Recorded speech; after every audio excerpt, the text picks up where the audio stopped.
देखो ये तुम्हारा मणिपाल बेसिक इलेक्ट्रॉनिक्स का सिलेबस है, चैप्टर 1 मॉड्यूल 1, राइट। इसमें तुम्हारे पास एक क्वेश्चन ये आ जाता है, VI characteristics of diode. Diode की वीआई करेक्टरिस्टिक्स क्या है, या फिर जो मैंने करवाया था वो आता है कि डायोड करंट इक्वेशन पे बेस्ड न्यूमेरिकल आता है, जो हमने कल लास्ट लेक्चर में करा था। और उसके बाद तुम्हारे पास जो नेक्स्ट कैटेगरी का क्वेश्चन है वो है स्टैटिक रेजिस्टेंस और डायनामिक रेजिस्टेंस, ठीक है। तो आज हम पढ़ेंगे सबसे पहले वीआई करेक्टरिस्टिक ऑफ डायोड। अगर इन्होंने थ्योरी का क्वेश्चन पूछना होता है तो ये पूछ लेते हैं वीआई करेक्टरिस्टिक्स ऑफ डायोड, ठीक है। अब वीआई का सबसे पहले तो देखो करेक्टरिस्टिक का क्या मतलब है। करेक्टरिस्टिक का मतलब होता है ग्राफ। तो बेसिकली तुम्हें ग्राफ बनाना है किसके बीच में, वोल्टेज और करंट के बीच में, राइट। अब तुम्हें एक चीज पता है कि डायोड तुम्हारा दो टाइप्स की बायसिंग से होता है।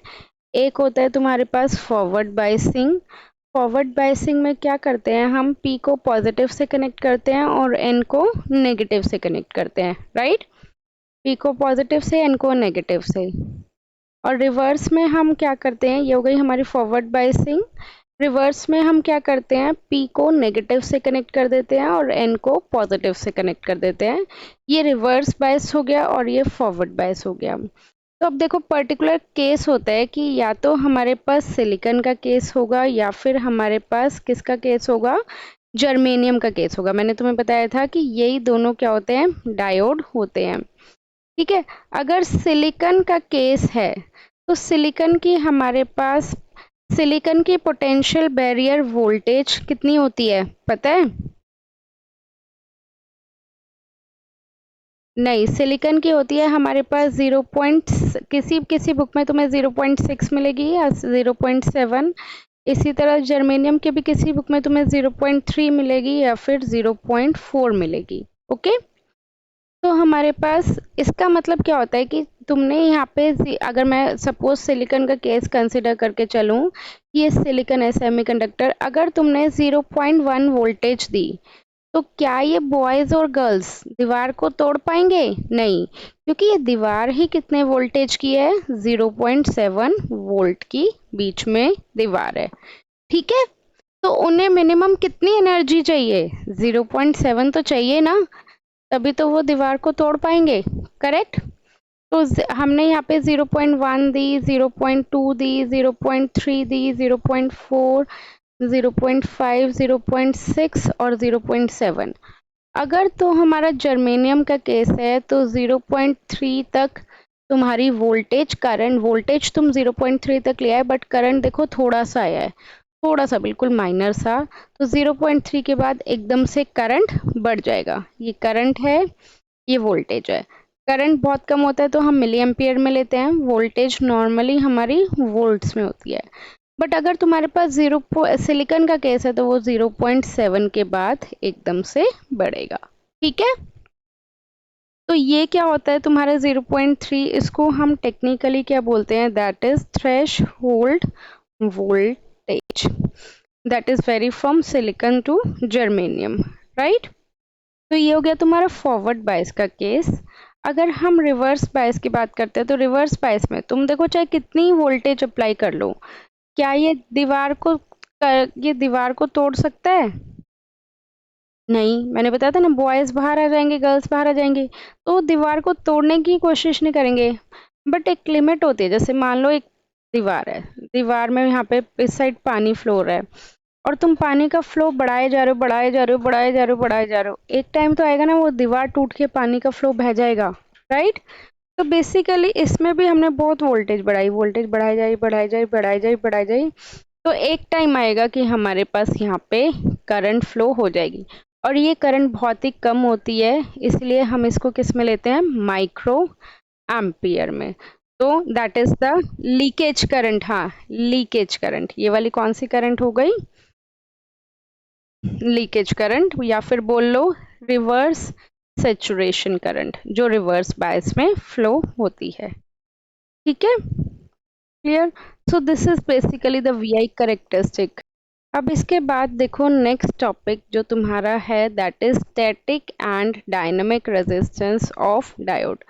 अब देखो तुम चांसेस की बात करोगे कौन सा आएगा, केस ज़्यादा आएगा, तो 90% चांस होता है कि तुम्हारा डायोड करंट पे बेस्ड न्यूमेरिकल आएगा, जो हमने करा था I D is equal to I naught e raised power eta V D by V T, वो वाला, ठीक है। अब तुम्हारा उसके बाद 80%, 70 to 80% चांस होता है कि रेजिस्टेंस पे बेस्ड ये कई बार न्यूमेरिकल दे देते हैं। Got it. तो अब रेजिस्टेंस के बारे में पढ़ते हैं। हमारे पास डायोड के केस में दो टाइप्स के रेजिस्टेंस होते हैं। एक होता है हमारे पास स्टैटिक रेजिस्टेंस और एक होता है हमारे पास डायनामिक रेजिस्टेंस। स्टैटिक रेजिस्टेंस को हम डीसी रेजिस्टेंस भी बोलते हैं, डायनामिक रेजिस्टेंस को हम एसी रेजिस्टेंस भी बोलते हैं। तो बेसिकली स्टैटिक मतलब जो चेंज नहीं हो रहा, राइट। तो अगर तुम डीसी सप्लाई दोगे तो डीसी सप्लाई के केस में जैसे तुमने यहाँ पे वोल्टेज बैटरी दे दी, तो उस केस में रेजिस्टेंस की वैल्यू चेंज नहीं होती। तो according to Ohm's law R D is equal to V D divided by I D. तो आर डी क्या है, बेसिकली डीसी रेजिस्टेंस, हाँ ओम्स लॉ ही है। V D is the applied voltage across diode and I D is the diode current, ठीक है। अगर मैं इसका ग्राफ बनाऊंगी, अभी अभी तुमने वी आई करेक्टरिस्टिक का ग्राफ पढ़ा, कुछ इस तरह से था। तो इसका जो स्टैटिक रेजिस्टेंस होगा वो क्या होगा, एक पर्टिकुलर पॉइंट पे अगर हम मेजर करें, इसके अक्रॉस यहाँ पे वोल्टेज कितनी है वी डी, और इस पॉइंट पे हमारे पास करंट कितनी है आई डी। तो इस पॉइंट का रेजिस्टेंस कितना हो जाएगा, V D divided by I D. Okay, ठीक है। नेक्स्ट चीज आ जाती है हमारे पास एसी और डायनामिक रेजिस्टेंस। एसी और डायनामिक रेजिस्टेंस में हमारे पास क्या है, R D is equal to 1 divided by slope. Slope मतलब डायनामिक क्या होता है, बेसिकली चेंज होता है, राइट। तो ये कितना हो जाएगा, change in voltage divided by the change in current. Okay, और तुम्हें पता है कि चेंज कैसे निकालते हैं हम, स्लोप के थ्रू। तो अगर मुझे इस पॉइंट पे निकालना है तो मैं पर्टिकुलर ये पॉइंट नहीं ले सकती, तो मुझे वोल्टेज लेना पड़ेगा चेंज, कि यहाँ से यहाँ तक के जाने के लिए उसमें वोल्टेज में कितनी चेंजेस आए। ये हो गया तुम्हारा डेल्टा वी डी, मतलब चेंज इन वोल्टेज, और यहाँ से यहाँ तक तुम्हारा हो गया डेल्टा आई डी। तुम्हें इतनी ज़्यादा डीप में नहीं जाना, बस तुम्हें फॉर्मूला याद रखना है कि आर डी का हमारे पास ये फॉर्मूला होता है, change in voltage divided by change in current, ठीक है। अब अगर हम और टेक्निकल टर्म्स में जाएं तो आर डी का हमारे पास एक और फॉर्मूला होता है, delta V D divided by delta I D is equal to eta V T divided by I D plus I S. अब देखो ईटा क्या है, नॉन आइडियलिटी फैक्टर, सिलिकॉन और जर्मेनियम का अलग बताया था। VT is the thermal voltage जो हमने पहले डिस्कस करा था। ID is the diode current and IS is the saturation current, right. अगर तुम्हारे पास आईडी की value is much much greater than IS, तो उस केस में डायनेमिक रेजिस्टेंस का क्या फॉर्मूला हो जाता है कि बहुत ज़्यादा है, तो इसको हम क्या कर देते हैं, saturation current. As you know कि रिवर्स सैचुरेशन करंट जनरली क्या होती है, वैसे भी बहुत कम होती है, राइट। तो अगर बहुत ज़्यादा कम है और गिवन भी नहीं है सैचुरेशन करंट, तो उसको हम अवॉइड कर सकते हैं। तो हमारे पास सिंपल ये फॉर्मूला हो जाएगा। और वीटी का तो तुम्हें मैंने बताया था, टेम्परेचर डिवाइडेड बाय 11600, ये फॉर्मूला था, temperature should be in kelvin. Okay, ये लिख लो फॉर्मूलेस। अब देखो इसमें इन्होंने क्या कहा है, find the static and dynamic resistance of a PN junction germanium diode. तो जर्मेनियम डायोड है तो ईटा की वैल्यू कितनी हो गई, 1 हो गई। Temperature they have given as 27 degree Celsius, तो टेम्परेचर कितना हो गया, 273 plus 27, that would be equal to 300 kelvin. I naught is the reverse saturation current. I naught बोलो या IS बोलो, that is 1 microampere, and 1 microampere is 1 into 10 raised to power minus 6 ampere. Applied forward bias voltage means they have given the voltage, forward voltage they have given as V is equal to 0.2 volt. Correct? अब देखो सबसे पहले हमें क्या निकालना है, we need to calculate the static resistance. Static resistance is R, that is V divided by I. voltage they have given, that is 0.2, but VD by ID, right? VD they have already given, that is 0.2, but we don't know the value for ID. So, but we know the formula for ID. ID is equal to I naught, right? E raised to power, क्या था formula? VD divided by eta VT minus 1. So I naught is the reverse saturation current, 1 into 10 raised to power minus 6, right? E as it is. VD is the applied voltage, that is 0.2 divided by eta is 1. VT is temperature. VT we need to calculate, that would be T by 11600, that would be 300 divided by 11600, that will come across 25.86 millivolt. So I'm putting the value 25.86 into 10 raised to power minus 3, and then we'll have minus 1. Okay, understood? Now we can solve it, and then we'll get the ID value, that will come out as 2.28 milliampere. Okay, so ID पता है, VD पता है, then we'll get the static resistance, that will be 0.087 kilo ohm. So half part is done. ठीक है.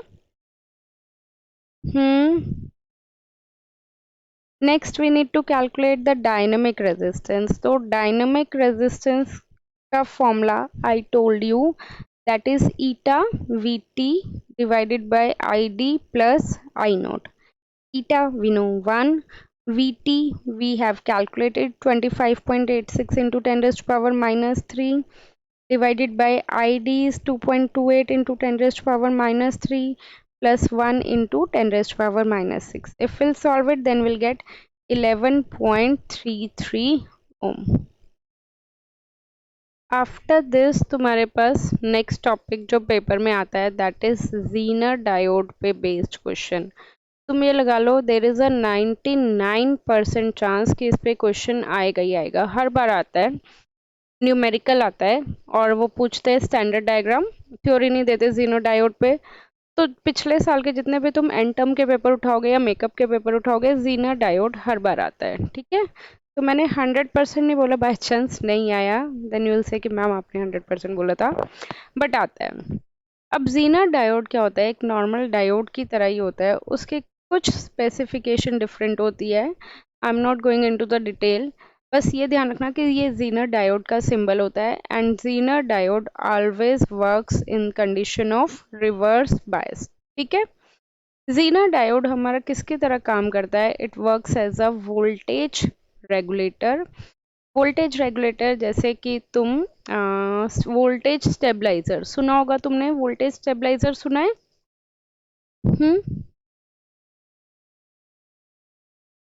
Voltage stabiliser जैसे कि तुम्हारा AC में यूज होता है. एसी को 220 टू 240 वोल्ट चाहिए. अगर इससे कम वोल्ट आई तो वो ज़्यादा कर देता है, गवर्नमेंट से ज़्यादा आई तो वो कम करके देता है, राइट? तो जीनर डायोड का हमारे पास एक स्टैंडर्ड डायग्राम होता है कि हमने सप्लाई वोल्टेज दी, यहाँ पे हमारे पास सप्लाई रेजिस्टेंस है, यहाँ पे हम हमेशा रिवर्स बायस की तरफ की कंडीशन में जीनर डायोड को अप्लाई करते हैं, और यहाँ पे हमारे पास लोड रेजिस्टेंस है. लोड रेजिस्टेंस का मतलब क्या होगा? जैसे कि तुम अपने घर में बल्ब यूज कर रहे हो, ठीक है, फैन यूज कर रहे हो, तो वो तुम्हारा क्या हो गया? लोड. तो जिसकी तुम्हें वोल्टेज को मेंटेन करना है, जैसे एसी हो गया. ठीक है, ये सप्लाई वोल्टेज, ये हमारे पास जीनर डायोड, तो इसके अक्रॉस वोल्टेज कितनी? VZ. ये लोड रेजिस्टेंस, तो इसके अक्रॉस वोल्टेज कितनी? VL. क्लियर? अब नोटेशंस का थोड़ा सा डिफरेंट आ जाता है कि किसी किसी बुक में VS दिया हुआ है, VS stands for supply voltage. किसी किसी बुक में VI दिया हुआ है, VI stands for input voltage. Okay, तो बताओ ये सेम होगा या डिफरेंट होगा? सेम ही होगा ना, राइट? तो अब VZ is the Zener voltage, basically the voltage across Zener diode. ठीक है, VL is the load voltage, okay, load के अक्रॉस की वोल्टेज को ये क्या कहते हैं, VL। अब किसी किसी नोटेशन में VL बोला हुआ है, किसी किसी नोटेशन में V नॉट बोला हुआ है। V नॉट मतलब आउटपुट वोल्टेज। तो अगेन ये भी दोनों क्या है, सेम है। VL बोलो या V नॉट बोलो, it's one and the same thing. Similarly VS बोलो या VI बोलो, is one and the same thing, okay, ठीक है।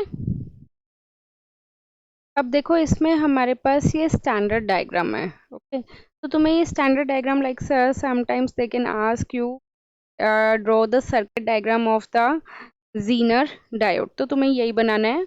और कोई भी इन्होंने न्यूमेरिकल दिया हुआ है तो उस केस में भी तुम्हें यही बनाना है, ओके, ठीक है। अब देखो इस पे न्यूमेरिकल किस तरह से आते हैं वो देखो एक बार। हमारे पास इस केस में दो कंडीशन होती है, ये एक जीनर वोल्टेज है और एक लोड वोल्टेज है।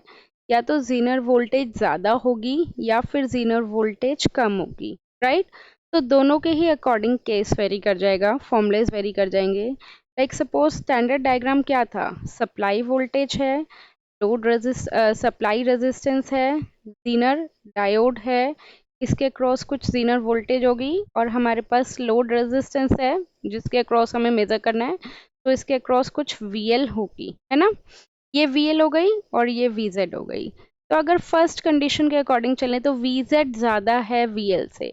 अगर वोल्टेज ज़्यादा है तो करंट क्या होगी, कम होगी, राइट। करंट कम होगी तो इसका मतलब IZ क्या होगी, कम होगी IL से।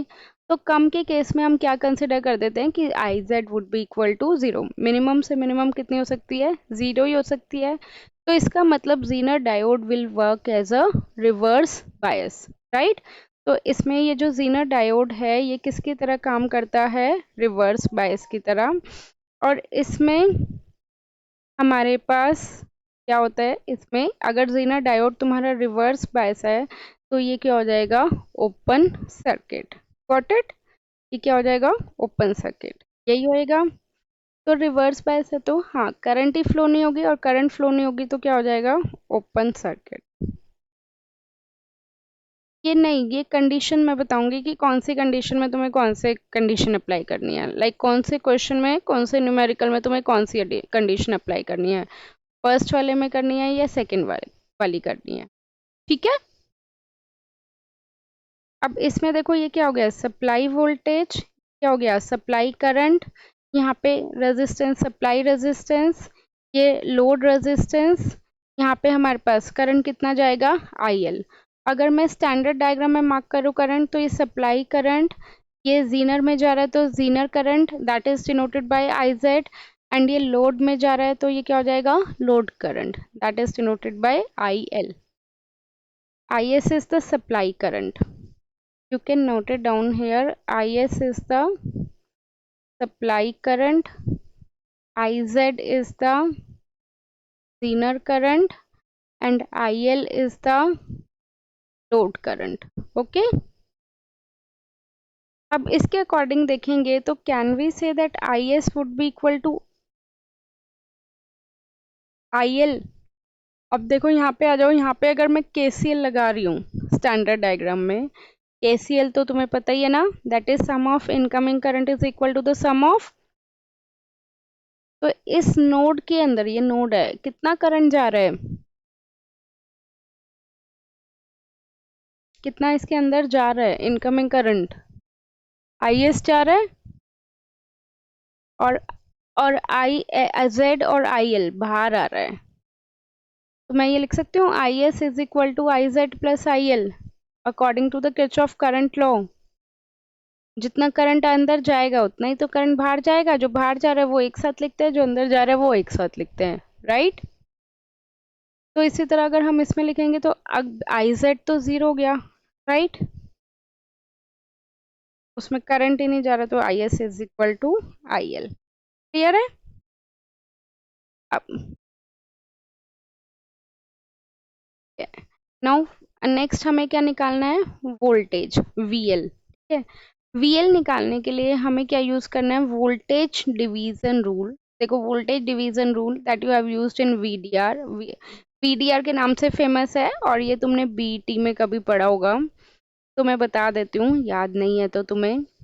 वोल्टेज डिवीजन रूल हम कब अप्लाई करते हैं? जब हमें वोल्टेज कैलकुलेट करनी होती है। I will write it down, this is voltage division rule. Okay, तो वोल्टेज डिवीजन रूल हम कब अप्लाई करते हैं? जब हमें वोल्टेज निकालनी होती है। First condition. Second condition, voltage division rule will apply when the resistance is always connected in series. Like in this case, as you can see that R1, R2 and R3, they all are connected in series, correct? So if I want to calculate the voltage across R2, then the formula based on VDR is how much? Total voltage, okay, multiplied by the resistance in which we need to calculate the voltage, that is R2, divided by sum of all the resistance which are connected in series, that is R1 plus R2 plus R3. So technically total voltage they have given as V, so it would be V into R2 divided by R1 plus R2 plus R3, correct? Similarly, can you tell me what is the voltage across R3 by using the voltage division rule formula? R1 plus R2 plus R3, correct? Similarly, we need to apply voltage division rule here to get the value for VL. As you can see that RS and RL, they both are connected in parallel, right? So it would be how much? Total voltage is how much? S multiplied by, in which branch we need to calculate the voltage? Divided by the sum of resistors which are connected in series, that is RS plus RL. Okay, so from here you will get the value for VL. Okay, clear? तो first of all हमेशा हमें check करना होता है कि VL की value क्या आई है। नेक्स्ट फॉर्मूला जो इसमें हम यूज करेंगे, according to Ohm's law, I is equal to V by R, right? So Is is the total current. Total current is equal to total voltage divided by the total resistance, right? Now can you tell me how much is the total voltage in this case? That is Vs divided by sum of resistance, means total resistance, that is Rs plus RL. Okay. One more thing, in this condition, VL is not equal to Vz. So basically you need to learn, or you need to understood these four formulas for this particular condition. What is the condition? If Vz is greater than VL. Okay, clear this concept? Okay, अब हम next condition लेते हैं, मैं यहीं पे बना रही हूँ same diagram, but in this case Zener diode is forward bias, right?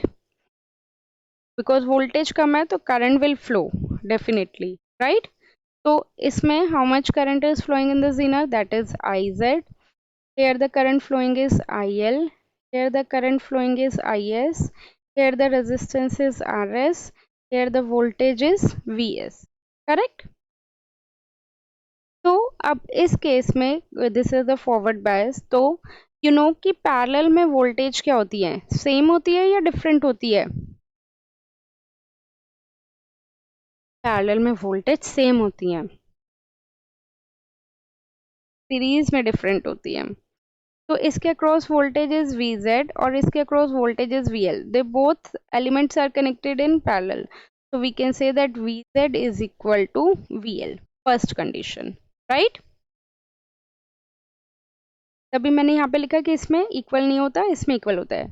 Next, if I apply the Kirchhoff current law over here, then it would be Is is equal to Iz plus IL, correct?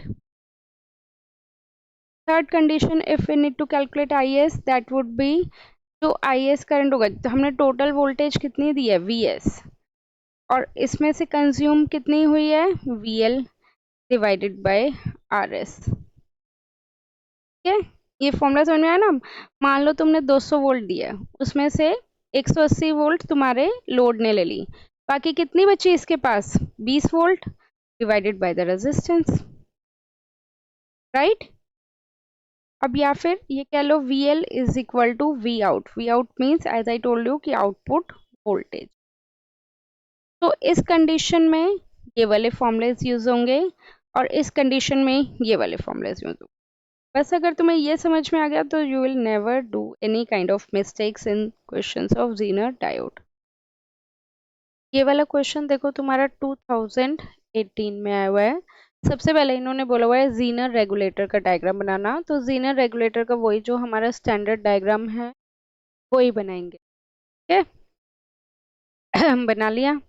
अब इसके बाद इन्होंने बोला हुआ है line and load regulation, ये syllabus से हट गया तुम्हारा, वो छोड़ देना। For a Zener regulator VI मतलब इनपुट वोल्टेज कितनी है 16 volt, series resistance 1 kilo ohm, PZ की वैल्यू कितनी दी हुई है 10 वोल्ट दी हुई है। हाँ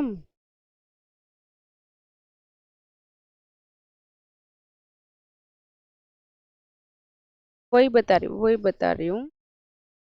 सबसे पहले हमें क्या करना है, VL की वैल्यू निकालनी है, ओके। और VL की वैल्यू हम कैसे निकालेंगे, by using this formula, that is VL is equal to PS multiplied by RL divided by RS plus RL। VZ हमें गिवन है 10 वोल्ट, तो VL निकालो पहले। VL कितना हो जाएगा, VS कितना है 16 मल्टीप्लाइड बाय 3 किलो में, तो 3000 हो जाएगा, डिवाइडेड बाय RS 1000 प्लस 3000, तो कितना हो गया 4000। इसको सॉल्व करके बताओ हमारे पास कितना आ रहा है वोल्टेज। VL 12 आ रहा है और VZ 10 है, तो VZ is less than VL, right. अगर VZ इज लेस देन है तो कौन सी कंडीशन हो गई हमारे पास, सेकंड वाली, करेक्ट।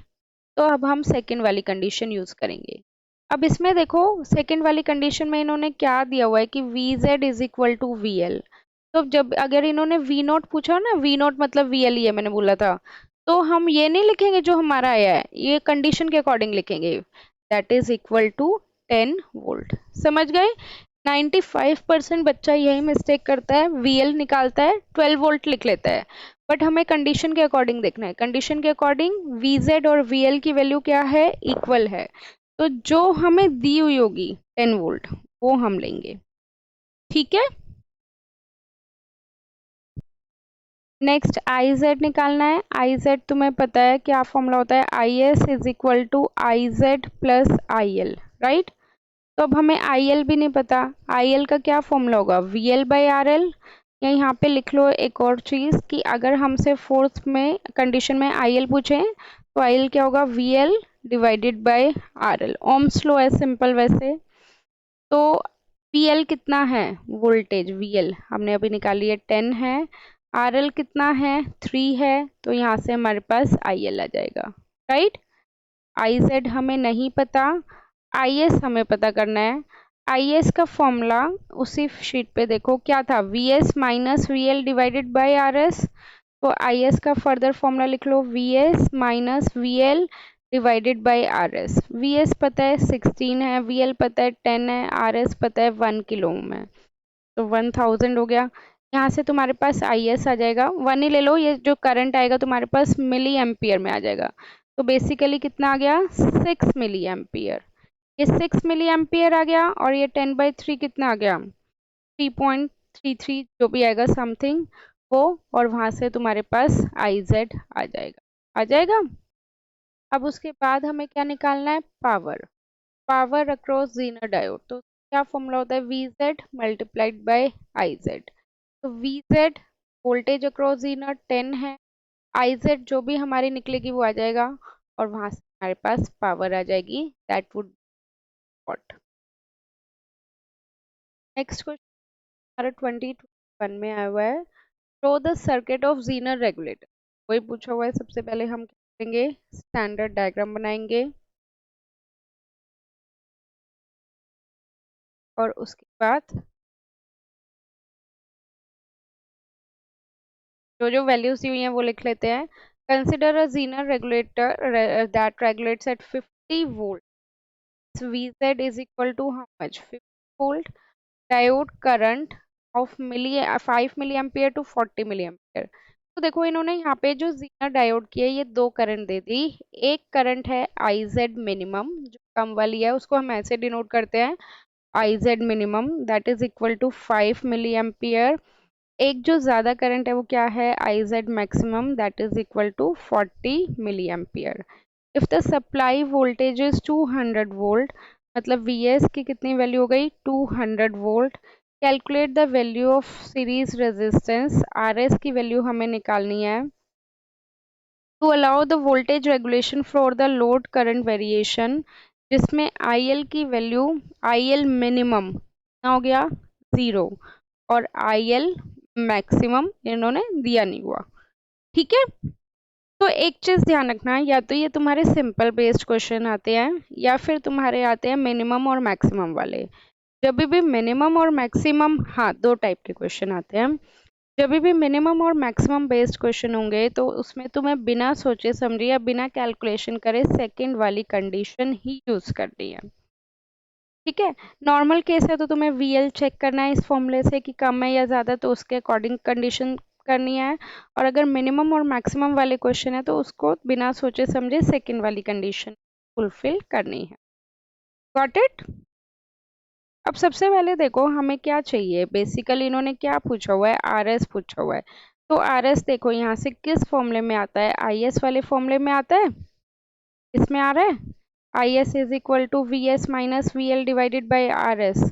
तो इसको यहाँ पे लिख लेते हैं IS is equal to VS minus VL divided by RS, right.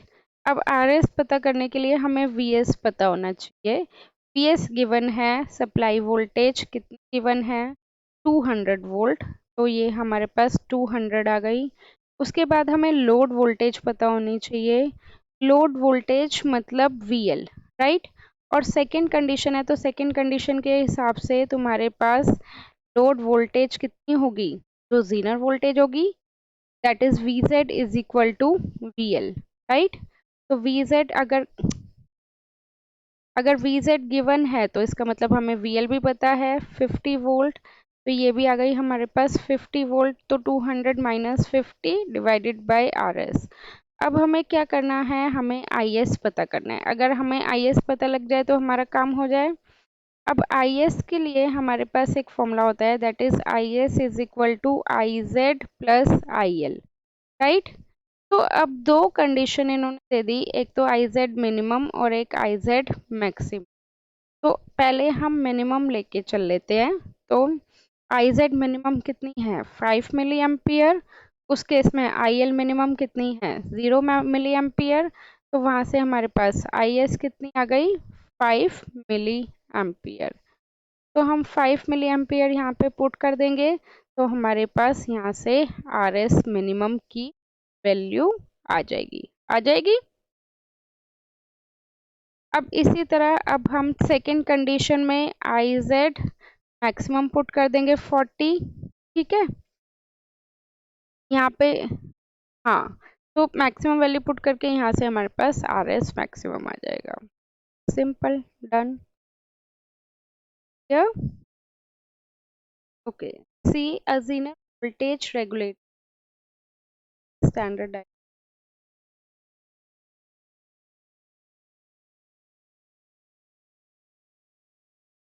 maintains an output voltage of 20 volt.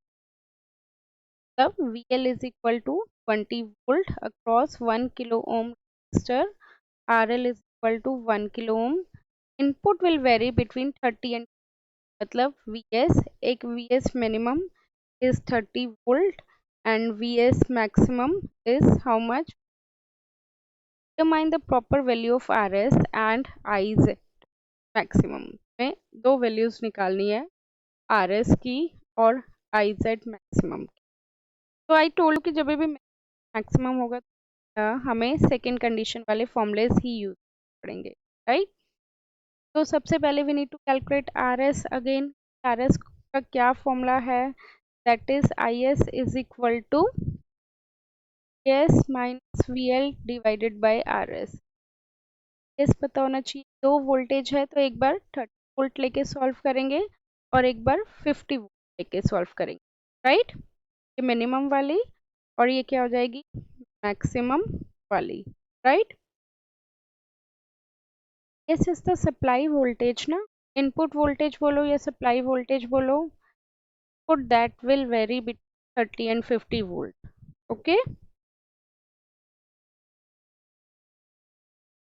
VL is the 20 volt. ये VS minimum और VS maximum. देखो इसमें हमें RS भी नहीं पता और IS भी नहीं पता। RS तो हमें निकालना है। IS के लिए हमारे पास एक और फॉर्मूला है according to Kirchhoff current law, that is IS is equal to IZ plus IL, है ना। ये IS is equal to IZ plus IL। तो अगर मुझे IZ की वैल्यू और IL की वैल्यू पता लग जाए तो काम बन जाएगा। अब ये निकालो, IL कितना है, VL divided bye RL। VL भी हमें पता है 20 वोल्ट, RL भी पता है, तो करंट वो मिली एम्पियर में आएगी। IZ कितना होगा, IZ we need to calculate. अब IS भी चाहिए और IZ भी चाहिए।